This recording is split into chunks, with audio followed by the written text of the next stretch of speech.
Bonjour à tous, c'est Frenzo et vous êtes les bienvenus sur ma chaîne. Aujourd'hui, dans cette nouvelle vidéo livresque, je vais vous parler du premier tome de la saga Wacamentis, alors restez avec moi.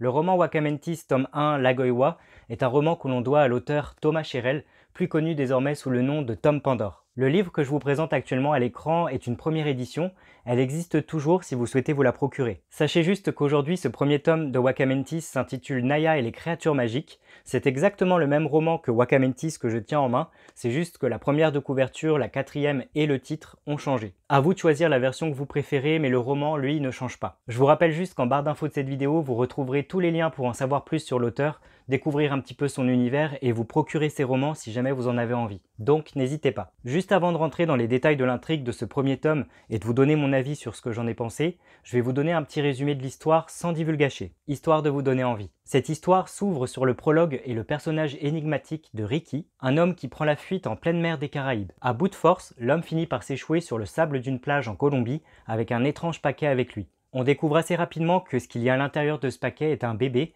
une petite fille, qu'il tente de protéger contre vents et marées. Sur le point de mourir sous cette forte chaleur, la faim, la soif, l'eau de mer qui commence à avoir raison de lui, l'homme et l'enfant sont sauvés in extremis par des flamants roses hors du commun et transportés à l'abri. En sécurité et logé désormais chez une vieille femme plutôt sympathique, l'homme va alors lui révéler que le bébé en question n'est autre que sa propre fille et qu'elle s'appelle Naya Vargas. Le prologue se termine comme ça et nous faisons un bond dans le temps de 17 ans et nous retrouvons du coup Naya qui a bien grandi, qui est une adolescente qui a beaucoup de problèmes dans son quotidien. En effet, Naya elle est très malade, elle est condamnée à mort. Il ne lui reste qu'à peine 1 an ou 2 à vivre et elle tente de gérer son quotidien du mieux qu'elle le peut. Son quotidien qui est totalement cauchemardesque puisqu'elle subit des douleurs constantes.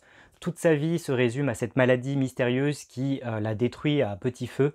Elle n'arrive pas à profiter de la vie, elle n'arrive pas à profiter du peu de temps qui lui reste, tant elle souffre au quotidien. À cause de cette maladie, la jeune femme est dépendante de son père, Ricky, qui veille au grain, mais heureusement elle peut compter sur son fidèle compagnon Kiwi, un petit rat qui est adorable. Alors qu'elle participe un beau jour à une sortie scolaire avec sa classe et sa meilleure amie Théa, sa seule amie, un événement incroyable va se produire au sein d'un zoo. Les deux jeunes femmes vont se retrouver piégées et coincées dans l'enclos des loups, et l'un d'entre eux va les prendre en chasse. C'est à ce moment précis qu'un lien mystérieux va s'établir entre le loup et Naya, Naya qui va du coup perdre connaissance et s'effondrer sur le sol en plein milieu de l'enclos. À son réveil, c'est une scène totalement irréaliste qui va attendre Naya, puisqu'elle va se réveiller à bord d'un bateau en pleine mer en compagnie de son père. Le père et la fille se retrouvent dans une embarcation qui affronte vents et marées. Complètement perdus, ne sachant pas ce qui lui arrive ni pourquoi, un terrible accident va se produire et séparer le père et la fille en pleine mer. La jeune femme va s'échouer et trouver secours sur un mystérieux archipel nommé Malaoi. Naya va alors faire la connaissance d'un peuple aux capacités hors normes, en communion totale avec la nature, et elle va tenter d'en découvrir plus sur eux et sur elle. Une histoire incroyable, des secrets bien gardés, un parcours initiatique de toute beauté mais non sans danger. La jeune Naya est loin de savoir que sa destinée est en train de l'appeler, pour le meilleur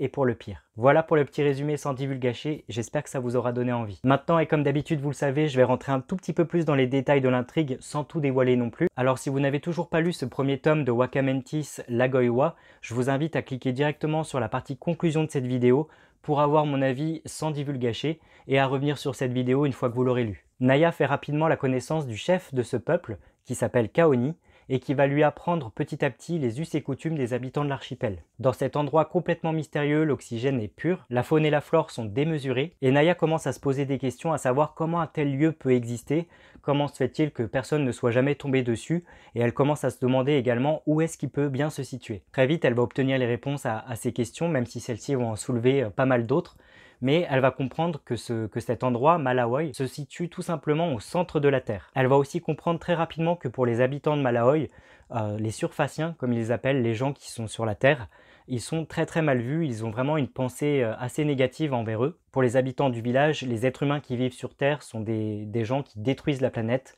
Ce sont des pollueurs, des destructeurs, des pilleurs, des gens remplis de haine. On n'est quand même pas loin de la réalité. Ce qui fait que la pauvre Naya, qui débarque sur cet archipel complètement mystérieux, va être un peu prise en grippe dès le début parce qu'elle est considérée comme une surfacienne. Mais très vite, à mesure qu'on avance dans l'intrigue, Naya va leur prouver qu'elle est différente de par ses capacités et son caractère bien trempé. Toujours à la recherche de son père, qui elle l'apprend avec soulagement, s'est échoué sur une autre île, Elle va tout de même, et pour tenter de le retrouver, se lancer dans une quête initiatique pour devenir une Waka-Mentis. Les Waka-Mentis, ce sont des sortes de guerriers aux facultés incroyables, mais qui sont désignés comme tels uniquement s'ils ont réussi à passer différentes épreuves, 3 épreuves au total. Des sortes d'épreuves d'aptitude aussi incroyables que dangereuses. Accompagnée de Kiwi, son fidèle compagnon rat et de nouveaux amis, elle va tenter d'entamer le parcours initiatique de Lagoiwa, afin, comme je le disais, de devenir une vraie Waka-Mentis et de posséder les armes suffisantes pour pouvoir affronter les dangers de la nature qui l'entoure et de pouvoir retrouver son père sans trop de difficultés. Naya va donc subir 3 tests, 3 épreuves aussi incroyables que dangereuses, comme je le disais, aussi bien mentalement que physiquement, elle qui, je le rappelle en plus, n'est qu'une simple humaine. Aussi inattendu que ça puisse être, non seulement Naya va réussir ses épreuves, et de façon rapide, mais bien souvent, elle sera même la première à les terminer. Et ce, grâce à des forces qu'elle ne soupçonnait même pas, y compris les gens du village. La question qu'on se pose alors en tant que lecteur, c'est qui est vraiment Naya? Comment ça se fait qu'elle a des capacités aussi incroyables?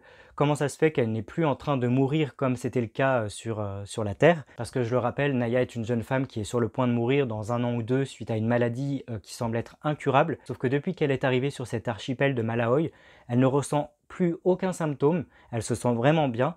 Et on comprend petit à petit que l'oxygène qui l'entoure joue un rôle quand même assez important. C'est la réponse qui semble être donnée par l'auteur par rapport à ça, mais on sent que Naya a un rôle vraiment important et on se pose quand même pas mal de questions par rapport à elle, par rapport à ses capacités mentales et physiques. Fondamentalement aussi, on se demande vers quel chemin tout ça, ça va l'amener. Les théories, elles vont vraiment foison à mesure qu'on avance dans l'intrigue, aux côtés de Naya et de son fidèle compagnon Kiwi. Comme je le disais, Naya, elle passe les épreuves pour devenir Waka-Mentis avec un grand succès. Elle se découvre de nouveaux ennemis au passage qui s'intéressent vivement à elle. Elle s'intègre de plus en plus parmi les autres, mais elle n'en oublie pas son objectif initial qui est de retrouver son père. Petit à petit, elle tisse des liens hyper forts avec d'autres jeunes femmes du village qui essayent de devenir Waka-Mentis à leur tour. Mais elle va surtout avoir pour mentor Altaïr, un jeune homme un petit peu spécial qui provient d'une autre tribu. Altaïr est un guerrier froid, distant et peu loquace. Cependant, et à mesure qu'on avance dans l'intrigue, Naya et Altaïr vont se rapprocher progressivement et la jeune femme va commencer à éprouver des sentiments amoureux envers lui. Comme je le disais, Naya elle réussit les épreuves pour devenir Waka-Mentis,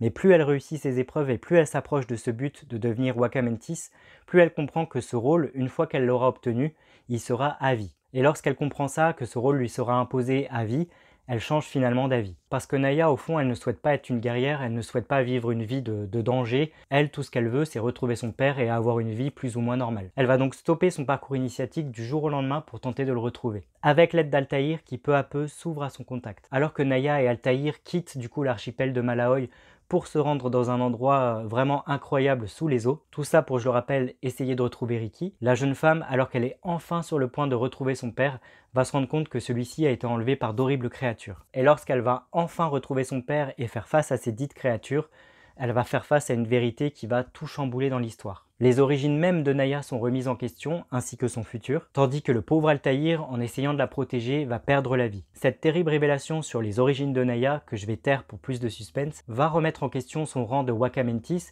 et ce que les gens du village pensent d'elle et de son père. À cause de ça, à cause de cette révélation, ils vont se retrouver plus ou moins bannis. Ils sont contraints, bien malgré eux, de retourner à la surface et de retrouver leur quotidien. Ils font donc leurs adieux aux rares amis qu'il leur reste. Naya, qui a vécu une histoire totalement incroyable, est vraiment triste de partir, de faire ses adieux à l'archipel de Malaoi, mais elle finit quand même par rentrer chez elle avec son père, elle retrouve également sa mère, et elle tente un petit peu de mettre en pratique dans son quotidien tout ce qu'elle a appris sur l'archipel, tout ce qu'elle a appris, que ce soit sur la nature, l'entraide, les animaux, etc. Enfin bref, toute cette bienveillance et toutes ces choses fortes qu'elle a apprises sur l'archipel, elle essaie de le transmettre dans son quotidien et aux gens qui l'entourent. Car à la fin du roman, elle a beau avoir été bannie, elle reste bien une Waka-Mentis. Ce premier tome de Waka-Mentis se finit plutôt bien parce que même si Naya a été bannie du coup de l'archipel, qu'elle a regagné son quotidien à Paris, elle n'est plus vraiment malade puisqu'heureusement ils arrivent à obtenir une plante spéciale qui est capable de lui offrir l'oxygène dont elle a besoin. Pour faire une comparaison comme un peu une recharge de téléphone, cette plante va l'aider à avoir l'oxygène dont elle a besoin et va effacer ses symptômes. Donc même si Naya ne peut pas retourner sur l'archipel et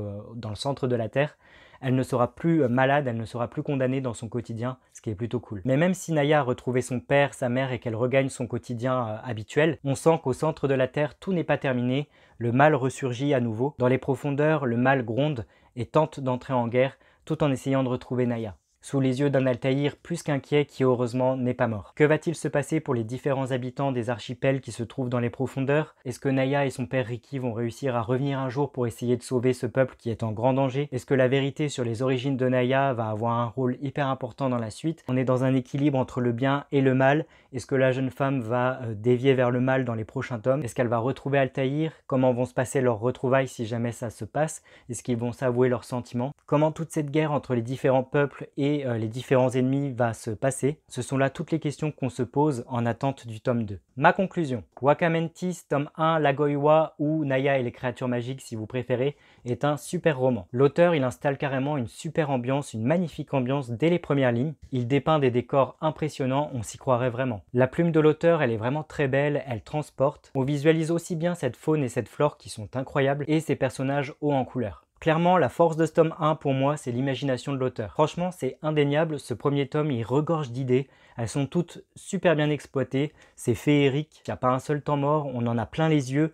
Enfin, c'est juste incroyable. Le récit en lui-même, il est riche, il est touchant, il est beau. Pour moi, je le compare carrément à un film à grand spectacle, un peu dans la lignée d'Avatar avec un soupçon de Star Wars et même de Pokémon. Il y a aussi un super message écologique derrière toute cette histoire, un joli message concernant la spiritualité également, cette sorte de quête pour se trouver soi-même. En gros, et on connaît tous cette histoire, c'est vraiment la quête initiatique du héros, que ce soit en film ou que ce soit en livre, c'est un point que tout le monde connaît, et c'est ce que reprend l'auteur dans ce premier tome. Et c'est super bien fait, car on est vraiment dans un roman qui dépayse totalement. On fait face à des questions qui sont existentielles sur la vie, sur la mort, sur le questionnement des êtres humains qui leur sont propres, des croyances humaines en général, et du bien et du mal évidemment. Je rajoute que l'auteur aime la nature et les animaux, ça se ressent à 1000% quand on lit ce premier tome, tant il prend du plaisir dans ses descriptions et dans sa narration. Ensuite, on va pas se mentir, la quête de l'héroïne est juste passionnante. Il y a quasiment aucun temps mort, ce qui est plutôt fort. Bref, ce tome 1 est une vraie réussite. Si vous aimez les histoires qui font voyager, qui sont faciles à lire mais qui ont une plume vraiment très belle et bien travaillée,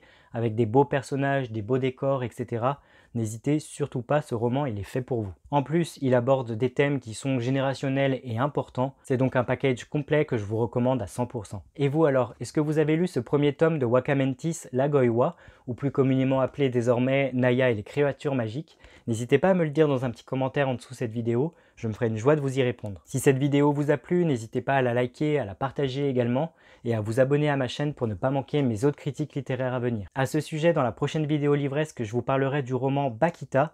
Alors d'ici là, eh bien, prenez bien soin de vous, je vous dis à très bientôt. Ciao!